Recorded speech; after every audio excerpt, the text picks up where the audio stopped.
आज की जो दुनिया है वो है स्क्रीन टाइम और सुपर बग्स की, और बहुत सारे डिजीजेस आ रहे हैं बच्चों को, यूथ को। इन सभी का आंसर है आयुर्वेदा में।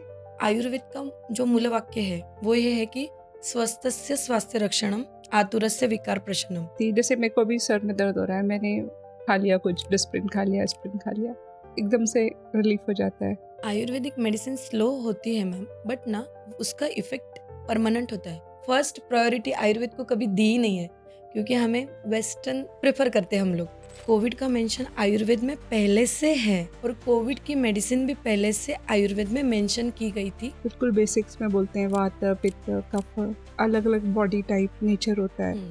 हर एक की बॉडी में वात पित्त कफ रहता है और आयुर्वेद सब कवर करता है। Charak is a father of medicine, Sushruta is a father of surgery. तो सबसे पहले यही है। पंचकर्मा बहुत सुनती हूँ मैं। आप हेल्दी हो, आपको ऐसे ही पंचकर्मा करवाना है।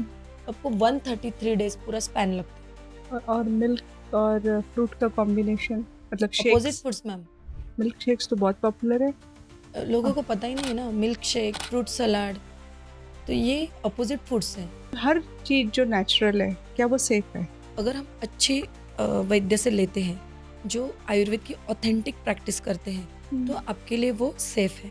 और ये जो बच्चों को ऑटिज्म हो रहा है, उसका भी है क्या इलाज? हाँ मैम, बट मुझे वही लगता है कि पहले ऑटिज्म क्यों होता है वो समझना चाहिए।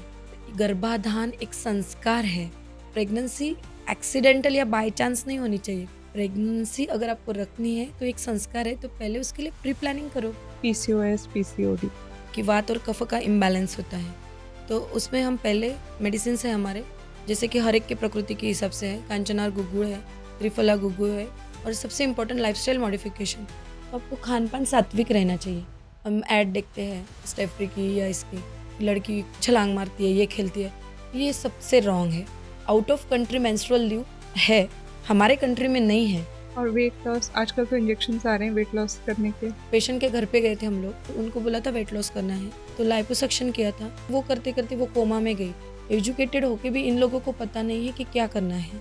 अगर आप मेडिटेशन डेली करते हो और बैलेंस में रहते हो तो आपको कोई चीज़ करने की ज़रूरत नहीं है। आपके वैसे भी डिसीजेस सब दूर हो जाएंगे, क्योंकि 95% disorders are due to only mind. सोते हो 3 बजे, उठते हो 12 बजे, तो फिर आयुर्वेद कहाँ से आएगा?